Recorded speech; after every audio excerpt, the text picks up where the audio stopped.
하나님이 이루어 가시리가 귀에 맴돕니다. 하나님의 말씀은 출애굽기 12장 21절부터 28절까지의 말씀, 제가 가지고 있는 구약성경 100페이지에 있습니다.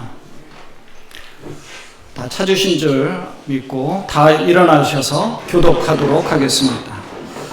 모세가 이스라엘 모든 장로를 불러서 그들에게 이르되, 너희는 나가서 너희의 가족대로 어린 양을 택하여 유월절 양으로 잡고 우슬초 묶음을 가져다가 그릇에 담은 피를 적셔서 그 피를 문 인방과 좌우 설주에 뿌리고 아침까지 한 사람도 자기 집 문 밖에 나가지 말라. 여호와께서 애굽 사람들에게 재앙을 내리려고 지나가실 때에 문 인방과 좌우 문설주의 피를 보시면 여호와께서 그 문을 넘으시고 멸하는 자에게 너희 집에 들어가서 너희를 치지 못하게 하실 것임이니라. 너희는 이 일을 규례로 삼아 너희와 너희 자손이 영원히 지킬 것이니, 너희는 여호와께서 허락하신 대로 너희에게 주시는 땅에 이를 때에 이 예식을 지킬 것이라. 이후에 너희의 자녀가 묻기를 이 예식이 무슨 뜻이냐 하거든 너희는 이르기를 이는 여호와의 유월절 제사라. 여호와께서 애굽 사람에게 재앙을 내리실 때에 애굽에 있는 이스라엘 자손의 집을 넘으사 우리의 집을 구원하셨느니라 하라 하매 백성이 머리 숙여 경배하니라. 이스라엘 자손이 물러가서 그대로 행하되 여호와께서 모세와 아론에게 명령하신 대로 행하니라. 아멘. 살아계신 하나님의 말씀입니다. 다 자리에 앉으시기 바랍니다. 오늘 본문의 말씀으로 너희와 너희 자손이 영원히 지킬 것이니 라는 제목으로 말씀을 전하려고 합니다. 제가 어릴 때에 저희 집에 옥상이 하나 있었는데 옥상 위에 올라가서 정한수를 떠놓고 달님에게 빈 적이 있었습니다. 저희 어머니 달님에게 가서 빌어야 이 정한수 떠놓고 빌면 네 소원이 다 이루어질 거다. 그래서 저는 정한수를 떠놓고 달님 빌면서 공부 잘하게 해주십시오. 내일 시험이 있는데 100점 맞게 해주십시오.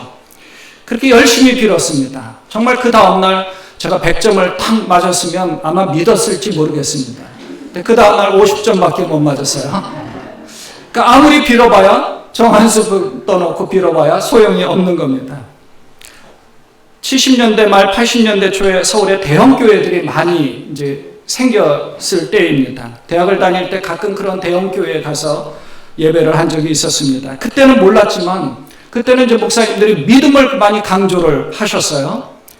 근데 나중에 뒤돌아보니까 예수 그리스도의 십자가의 믿음보다는 적극적인 사고방식의 믿음을 더 많이 강조했었던 것 같습니다. 나중에 가서 뒤돌아보니까 제 머릿속에 남는 것이 두 가지는 아직도 생생하게 기억에 남는데, 12회를 혈루증 앓던 여인이 적극적으로 예수님에게 달려가서 예수님의 옷자락을 붙잡아서 그 병이 나았다라는 것과, 삭개오가 예수님을 보기 위해서 뽕나무 위에 올라가가지고 예수님을 만났다는 얘기였습니다. 아직도 생각이 나요. 근데 그것이 예수님의 그 보혈의 피와 무슨 상관이 있는가?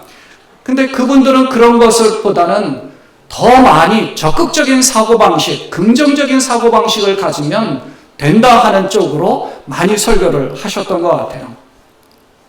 제가 신학교를 다닐 때 80년대 말에 한동안 유행했던 것이 로버트 슐러 목사님의 교회 성장학, 번영신학이라고 하는 교회 성장학이었습니다. 유명한 LA 크리스탈 처치 수정교회라고 하는 그 대형 교회이죠.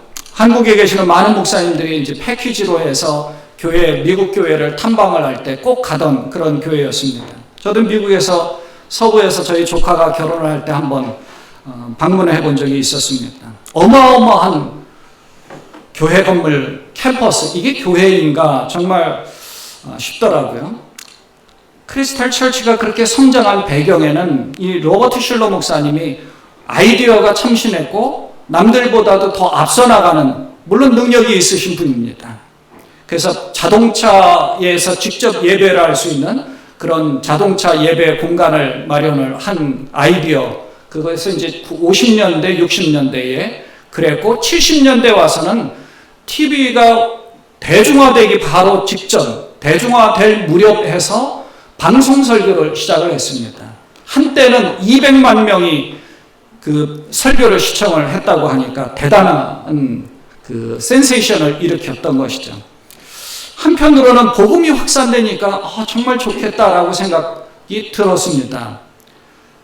지난해에 저희가 팬데믹으로 인해서 온라인 방송 설교를 많이 시작을 했습니다. 저희도 시작을 한 것처럼 많은 목사님들이 온라인 유튜브 방송을 설교를 하셨죠.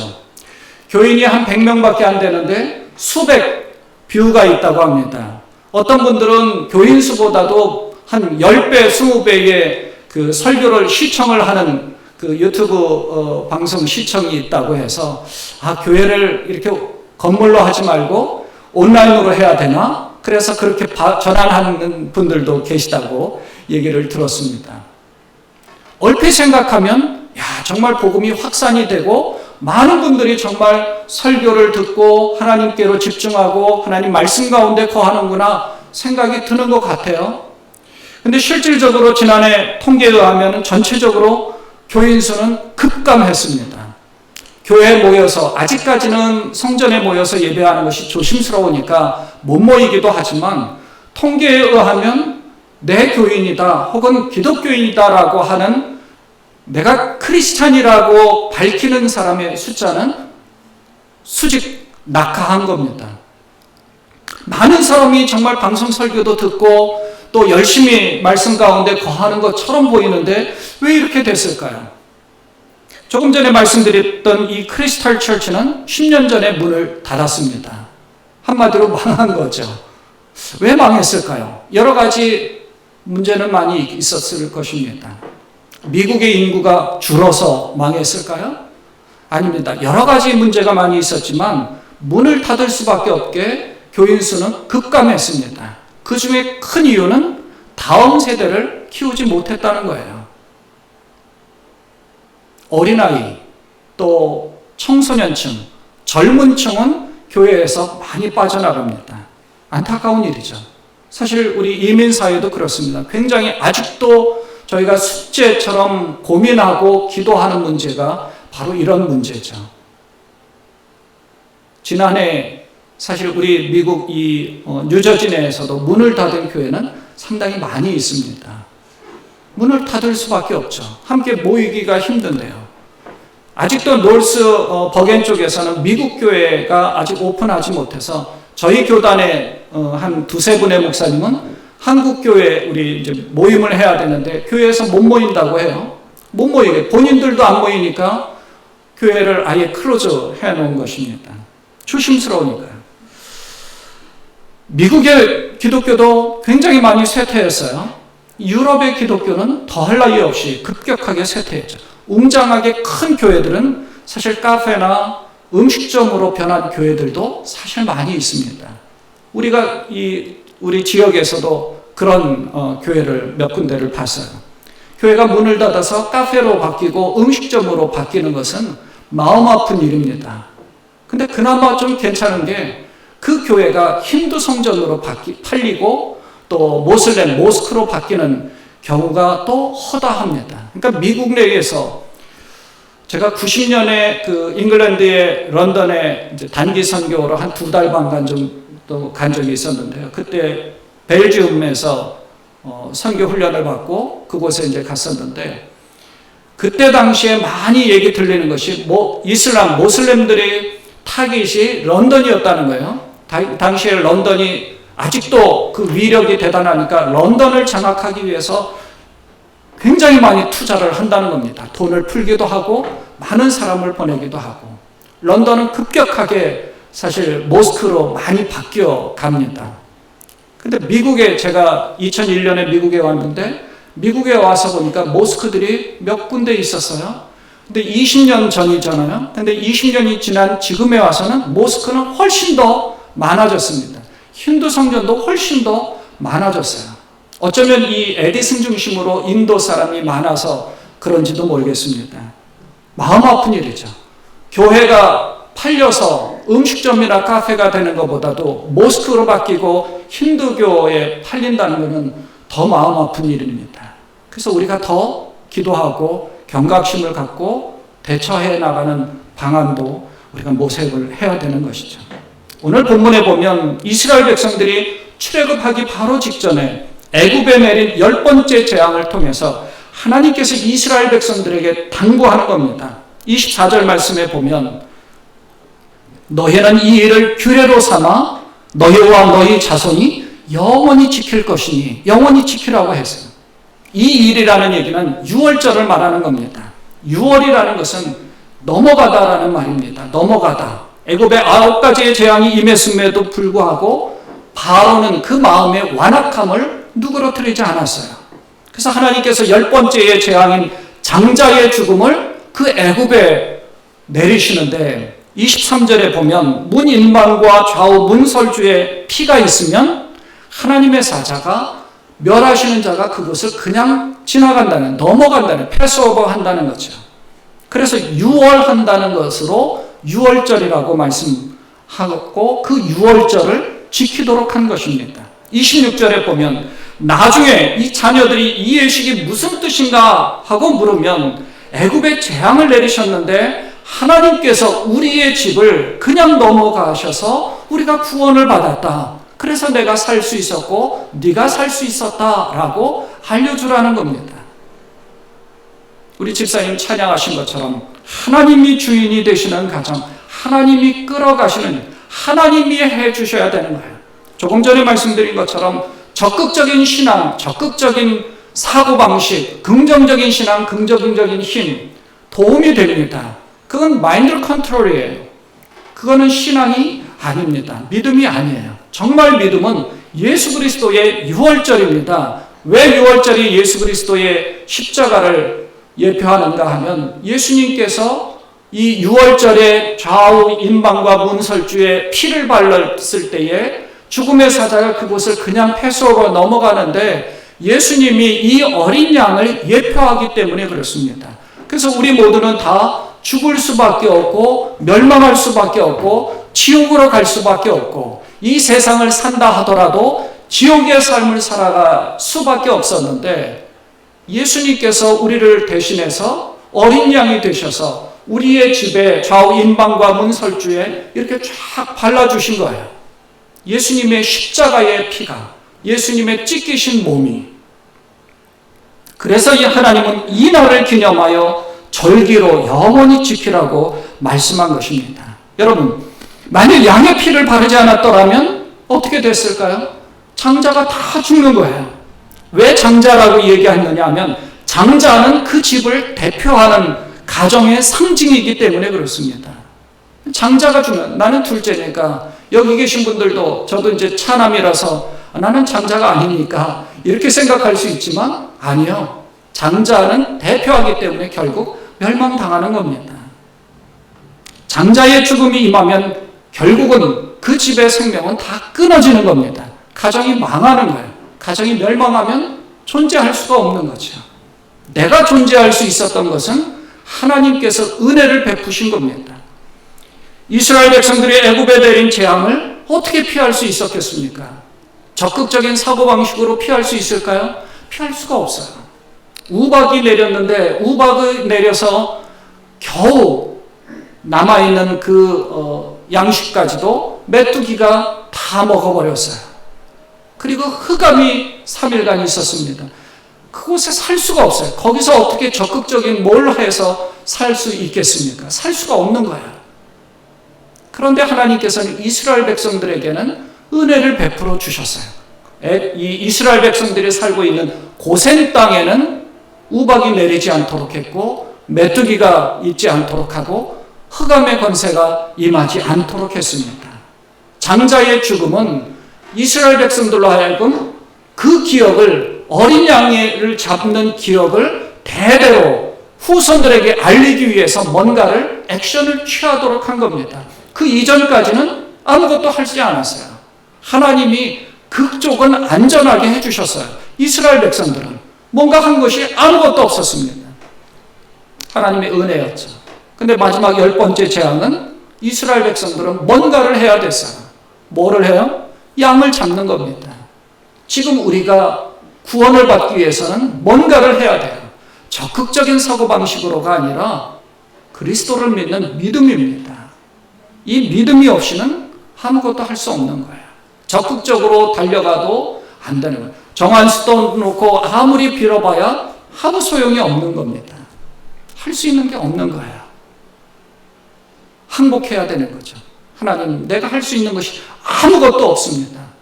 하나님 도와주십시오. 이스라엘 백성들에게 하나님께서 임재하신 것은 이스라엘 백성들이 고된 노역으로 인해서 하나님께 부르짖었기 때문에 하나님께서는 그 이전에 아브라함과 이삭과 야곱과 맺은 언약이 있기 때문에 그 후손들을 살려준 겁니다. 이 언약이 중요한 거예요. 우리 모두에게도 하나님께서 언약을 체결해 주셨습니다. 그러면 우리로 인하여서 우리의 자녀들이 살 수 있는 거죠. 기억해 주는 겁니다. 그런데 하나님께서는 분명히 언약을 체결해 주셨으면 이스라엘 백성들이 지금껏 정말 견고하게 하나님의 축복을 받아야 되는데 왜 멸망을 했을까요? 왜 다윗 시대에 하나님께서 책망하시면서 솔로몬을 책망하시면서 그 아들 르호보암 때에 북이스라엘과 남유다로 갈라지게 되고 기원전 722년에 또 남유다는 586년에 왜 망하게 했을까요? 하나님은 계속해서 말씀하신 것이 있습니다. 하나님을 믿도록 한 거예요. 선지자들은 계속해서 그걸 얘기한 겁니다. 그런데 믿지 않으면 망할 수밖에 없다는 것을 계속해서 얘기한 것이죠.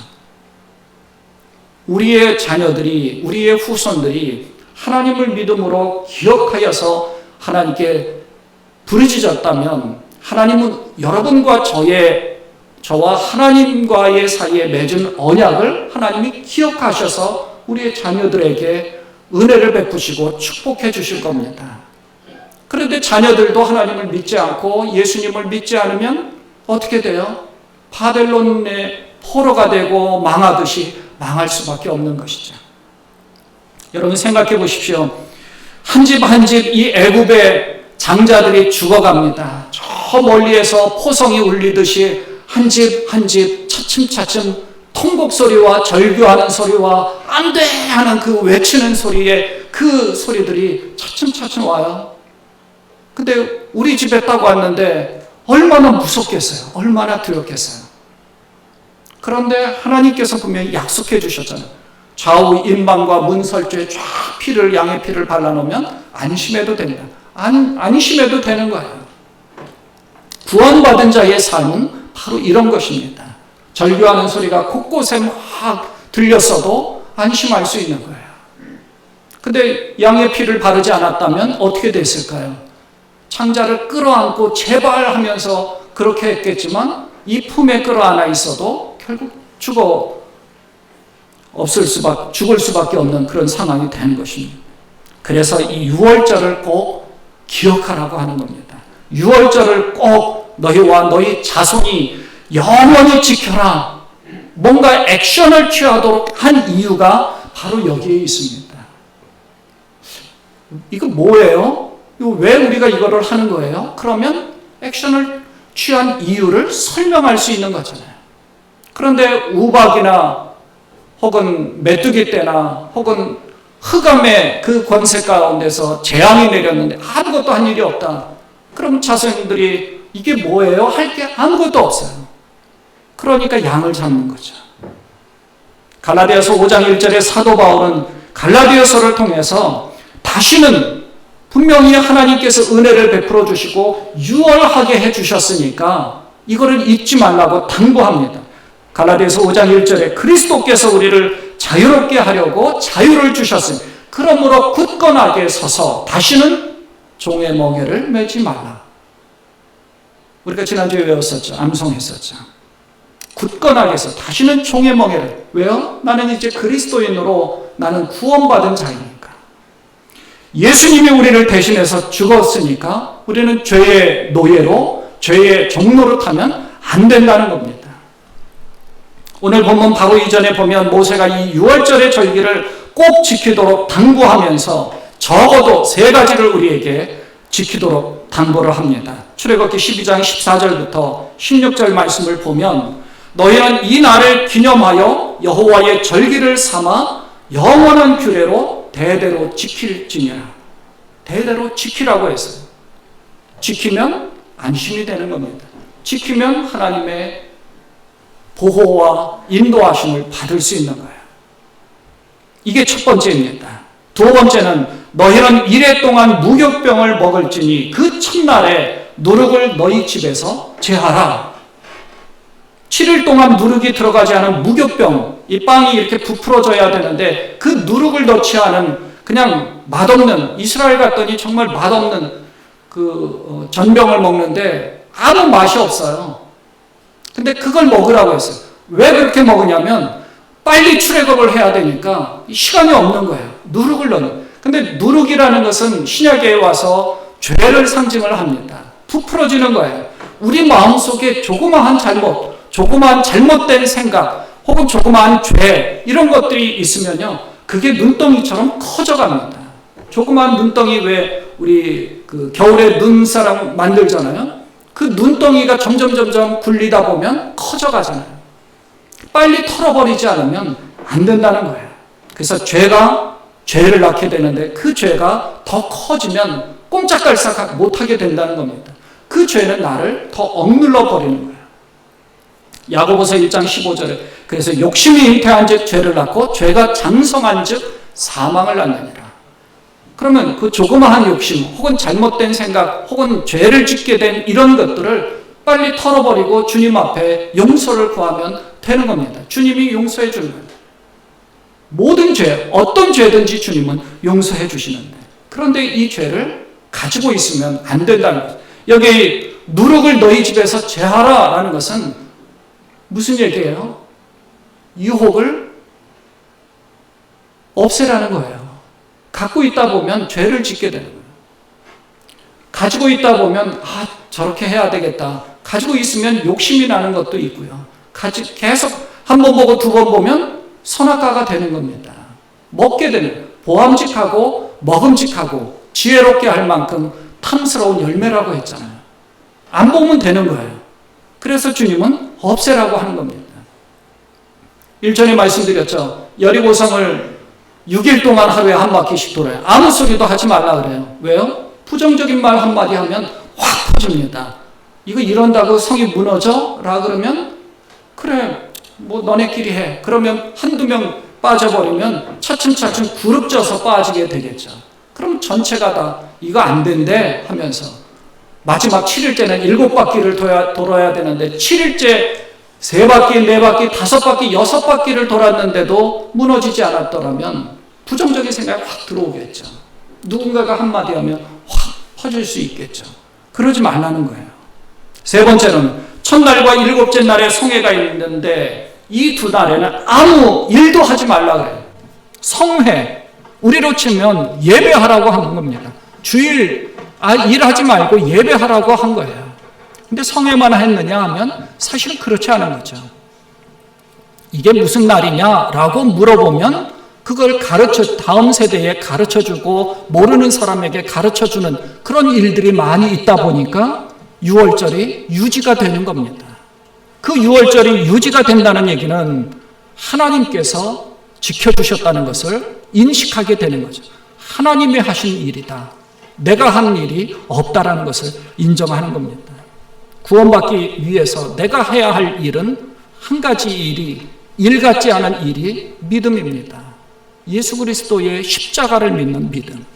내가 할 수 있는 것이 아무것도 없다는 것을. 출애굽기 14장 13절과 14절 말씀을 보면 출애굽했어요. 앞에는 바다가 있죠. 뒤에는 애굽의 군대가 쫓아옵니다. 이스라엘 백성이 할 수 있는 건 아무것도 없었어요. 그때 모세가 너희는 두려워하지 말고 가만히 서서 여호와께서 오늘 너희를 위하여 행하시는 구원을 보라. 여호와께서 너희를 위하여 싸우시리니 너희는 가만히 있을지니라. 가만히 있으래요. 가만히 있으라는 얘기는 멀뚱멀뚱 있으라는 얘기가 하나님이 행하시는 것을 보고 하나님이 살려주신다는 것을 생각하도록 하는 겁니다. 기드온 때에 미디안의 군사가 쳐들어왔는데 바닷가의 모래알과 밤하늘의 별과 같이 엄청나게 몰려왔어요. 군사를 모집했습니다. 32,000명이 모였죠. 두려워서 떠는 자들을 포함해가지고 10,000명 남았을 때 다 돌아가게 해서 몇 명 남았어요? 300명이 남았습니다. 300명이 어떻게 싸워요? 말도 안 되는 얘기죠. 그런데 그게 됐어요. 왜요? 하나님이 하시는 일. 이게 하나님이 하시는 일을 보여주기 위해서 많은 사람들이 있으면 하나님이 아니라 우리의 능력으로 이겼다라고 할까봐 최저로 남긴 겁니다. 출애굽한 이스라엘 백성들이 광야에서 처음으로 전쟁을 하게 됐습니다. 출애굽기 17장 11절에 보면 그 전투가 참 신기하게도 모세가 손을 들면 이기고 손을 내리면 패배하는 전쟁이었어요. 그게 아말렉과의 전투였습니다. 모세가 손을 들면 이스라엘이 이기고 손을 내리면 아말렉이 이겼습니다. 이거는 뭔가를 전투력을 어떻게 하고 어떻게 해야 하라는 말 아무것도 없어요. 단지 하나님이 싸우시는데 모세가 손을 드는 그 명령입니다. 순종하느냐 안 하느냐에 따라. 그리고 모세가 손을 드느냐 안 하느냐. 모세의 희생에 의해서. 여러분 아말렉이 누굽니까? 아말렉은요. 에서의 후손들입니다. 장자권을 별로 인정하지 않았던 경홀히 여겼던 에서의 후손들이에요. 야곱의 후손인 이스라엘 백성들을 공격했던 겁니다. 하나님께서는 이 아말렉을 영원히 이 땅에서 멸절시키겠다라고 말씀하셨어요. 이 전쟁에서 모세는 그저 하나님 앞에 항복하는 하나님 해주십시오라고 하나님께 두 손 드는 일밖에 없습니다. 물론 모세가 희생한 거죠. 아론과 훌이 손을 잡아주었죠. 하나님이 승리하게 해주셨다는 것을 가르쳐준 겁니다. 하나님을 두려워할 줄 모르는 에서의 후손인 아말렉은 완전히 도말되었고 멸절됐습니다. 반면에 하나님을 경외하는 야곱의 후손인 이스라엘을 하나님께서는 가나안 땅에 정착하게 축복해 주시고 인도해 주셨습니다. 사랑하는 여러분, 우리도 우리의 자손들도 하나님께서 해주시지 않으면 망할 수밖에 없습니다. 그저 우리는 하나님께 두 손 들고 하나님이 해주시는 것을 기대하면서 기도하는 수밖에 없다는 것이죠. 출애굽기 12장 24절 이후에 너희는 이 일을 규례로 삼아 너희와 너희 자손이 영원히 지킬 것이니 이후에 너희의 자녀가 묻기를 이 예식이 무슨 뜻이냐 하거든 너희는 이르기를 이는 여호와의 유월절 제사라. 여호와께서 애굽 사람에게 재앙을 내리실 때에 애굽에 있는 이스라엘 자손의 집을 넘사 우리의 집을 구원하셨느니라. 우리의 자손들에게 우리 주변에 있는 모든 자들이 우리의 집이 이렇게 구원을 받았습니다. 외칠 수 있는 그렇게 담대하게 증거할 수 있는 그런 여러분 되시기를 주님의 이름으로 축원드립니다. 기도하겠습니다.